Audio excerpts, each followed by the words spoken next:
Olá, tudo bem? Estamos aqui na Rodrigues e Bittencourt Advogados. Vou falar nesse vídeo aqui um pouquinho mais sobre fibromialgia. A gente sempre tem perguntas sobre esse tema, sobre relativo a como a justiça trata a questão da fibromialgia, na questão de direitos, né?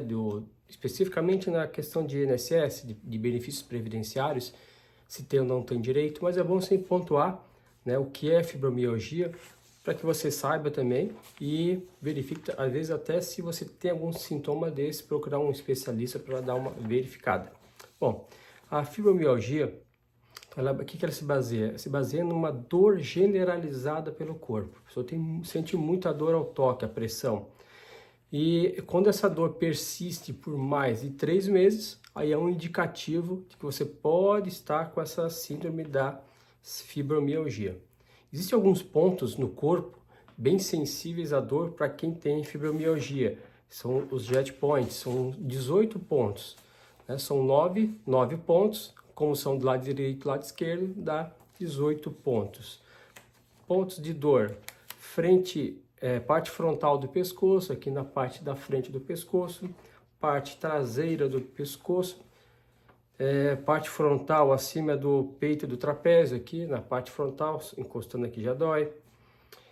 Parte central na região superior da cervical, então na cervical, na lombar, aí lombar, pega o lado da região lombar, cotovelo, pega já o lado direito e o lado esquerdo do cotovelo, abaixo das nádegas, na região externa, e em ambos os joelhos, na parte interna dos joelhos, lado direito e lado esquerdo. Então são vários pontos que ficam hipersensíveis aí ao toque, né, à dor. Então o médico, quando ele vai fazer o diagnóstico, hoje na medicina não há um exame, fazer um exame médico que vai diagnosticar se estou ou não com fibromialgia. Não, é feita uma avaliação clínica, ele vai avaliar vários pontos para verificar se realmente é um indicativo de fibromialgia ou não. E um desses pontos é essa verificação desses pontos de dor. Então o médico vai apalpar, vai dar uma pressão para ver se você sente dor. E aí tem muita discussão, né, sobre a questão da sensibilidade, de como os médicos estariam preparados para fazer esse exame, no questão da pressão exercida nos jet points, porque isso é muito subjetivo, né, do próprio médico apertar com mais força, com menos força, e também da sensibilidade da pessoa naquele momento que ela está, às vezes, com a doença mais exacerbada, né, ou com a doença um pouco mais controlada. Bom, o que inclui então na questão da fibromialgia? Então é uma dor generalizada, como já falei, a pessoa sente muitas dores nas partes moles, né? Então que seria na parte, o exemplo aqui, nessas partes moles aqui, ó. A pessoa não sente dor no osso, não é uma dor na articulação no osso, mas é dor nas partes moles do corpo. Uma dor muito exacerbada, a pessoa fica muito sensível ao toque. Então, além dessa dor, fibromialgia traz muita fadiga, a pessoa fica extremamente cansada, o dia inteiro cansada, decorrente dessa síndrome que ataca aí o organismo. Distúrbios do sono, aquele sono não reparador, a pessoa dorme, mas não dorme, né? Deita na cama, rola e não consegue dormir, decorrente da fibromialgia. Então esses distúrbios do sono, então a pessoa tem a fadiga, tem esse distúrbio do sono que dificulta ainda mais o dia a dia dela e também ataca a questão da hipersensibilidade à dor. Rigidez matinal, então muitas pessoas que têm fibromialgia relatam então um pouco de rigidez na musculatura e na articulação quando acorda de manhã, né? Muitos têm sentem esse sintoma, né? Sensibilidade ao toque, né? Como eu já falei, a pessoa fica muito sensível porque ela sente dor, uma dor muito exacerbada, muito forte. Então, ao toque, quando encosta, né, sente dor. Problemas cognitivos de concentração, a pessoa começa a perder a concentração, porque imagine você viver sempre com dor, né? Sempre com dor. Você já começa a perder a concentração das coisas, já começa a não entender mais o que está acontecendo ao teu redor, decorrente desse viver constantemente com essa dor. Sintomas emocionais, aí vem depressão, ansiedade, estresse, bem comum aí. Ele vem meio que abraçado aí com a fibromialgia. E aí a questão da depressão, né, só dar uma pontuação aqui, que ela é meio que bidirecional, significa o quê? Então, quando a depressão ela está muito grave, ela ativa mais a fibromialgia. Quando a fibromialgia está muito exacerbada na questão da sensibilidade ao toque, à dor, isso aí vai ativar também a depressão. Então, é uma ponte ali difícil de fazer esse controle, né? Bom, então o diagnóstico, como eu já falei, não tem exame para fazer, é o exame clínico, né? O médico vai avaliar todo o histórico, os pontos de dor, os 18 pontos de dor, se você sente ou não sente, mas o médico pode pedir exame de sangue para verificar o quê? Se essa doença não está relacionada a outra, né? Ou se esses sintomas não são de outra doença e não a fibromialgia. Aí pede um exame de sangue, pode pedir exame de imagem também, radiografia, ressonância magnética, tomografia, isso tudo para quê? Para que ele consiga fazer o melhor diagnóstico, para que ele consiga excluir uma doença, outra e até chegar, se é o caso da fibromialgia, e fazer aquele teste de dor para verificar se a pessoa sente ou não dor.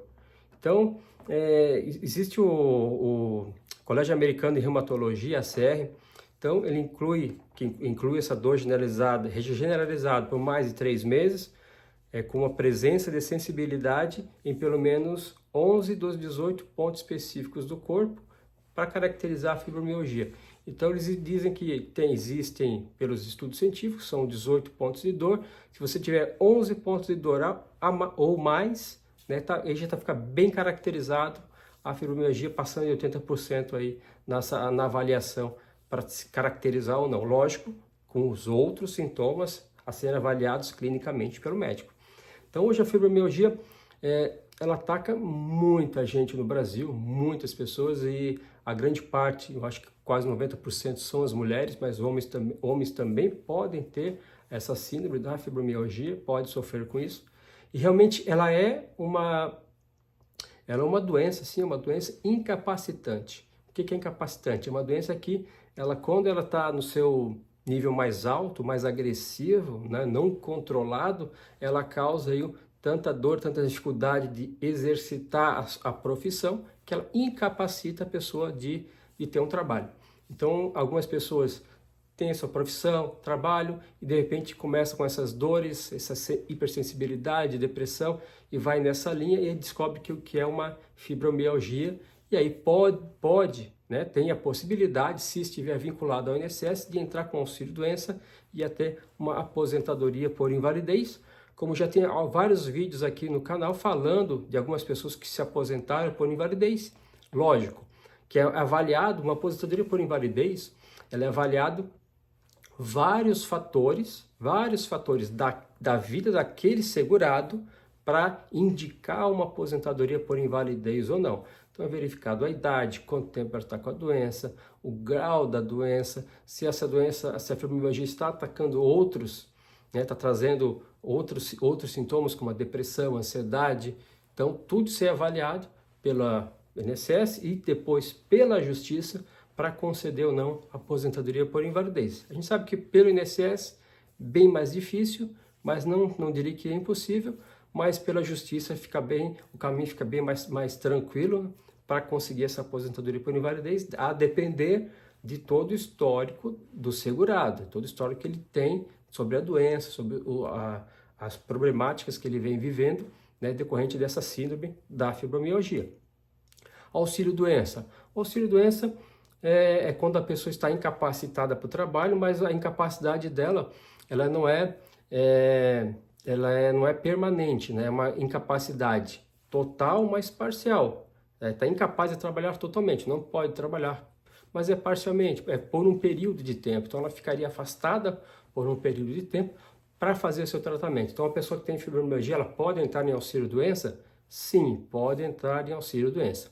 O requisito é estar em dia com o INSS e também ter um atestado médico que conste ali, né, o código da doença, o período de afastamento, para que o INSS possa avaliar a situação dela.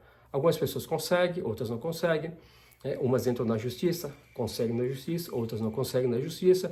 Isso depende muito, como eu falei, do histórico da pessoa, né, e de todos os sintomas que a pessoa está sentindo no momento da consulta médica lá com o seu médico, no posto de saúde ou médico particular, e no segundo momento, quando ela faz a perícia no INSS ou a perícia judicial, que é feita uma outra avaliação, né, para verificar se ela seria enquadrada ou não para esse auxílio doença. Mas é sempre bom fazer o quê? Lógico, relativo à doença, procurar um profissional, um reumatologista ou um psiquiatra também, ou até clínico geral, para poder começar a fazer essa avaliação, né, e encaminhamento para o tratamento. Hoje, o que se vê, o que se observa é os médicos, os reumatologistas, né, que fazem bem esse tratamento aí da questão da fibromialgia, também acompanhada muitas vezes da psiquiatria, né, relativa à depressão, que acaba vindo agregado a essa questão da fibromialgia. Então, a questão médica é isso, a questão burocrática para pedir ou não benefício, tem que procurar um advogado? Sim, eu aconselho a procurar um advogado, o seu advogado de confiança, que você já conversa com ele, já sabe como funciona, conversa com ele, para que ele comece a te esclarecer quais os passos que você precisa ter antes de encaminhar esse pedido lá no INSS. Então, não é só pegar um atestado e mandar, é preciso ter uma avaliação antes da documentação para que seja encaminhado para o INSS de forma correta e você tenha mais chances de conseguir esse benefício aí da fibromialgia, tá? Então, se você conhece alguém que tem muitas dores no corpo, depressão, pode ser sintoma, sim, a pessoa tem que procurar um médico, mas encaminhe esse vídeo para ela, né? Para essa pessoa que você conhece, marca aqui um amigo, compartilha esse vídeo, dá um like, diz a cidade onde você está falando e também se você gostou ou não deste vídeo de hoje. Se ficou até agora, muito obrigado. Nos vemos aí no próximo vídeo. Fiquem todos com Deus.